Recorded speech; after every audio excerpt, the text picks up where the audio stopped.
প্রিয় দর্শক, এই চরের বাড়িগুলো দেখতে কেমন লাগে তা একটু অনুভব করলে বোঝা যাবে।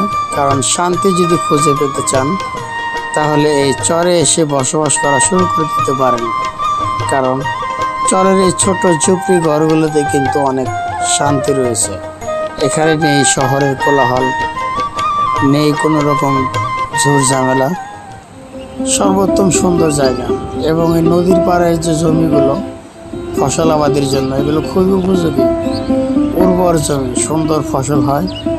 সেই সাথে দেখতে পারতেছেন এই আকাশের সিনারিটা কত সুন্দর। এবং এখানে দেখতে পারতেছি একজন দিদি ভাই একদম ন্যাচারালভাবে হাঁস পালন করতেছেন।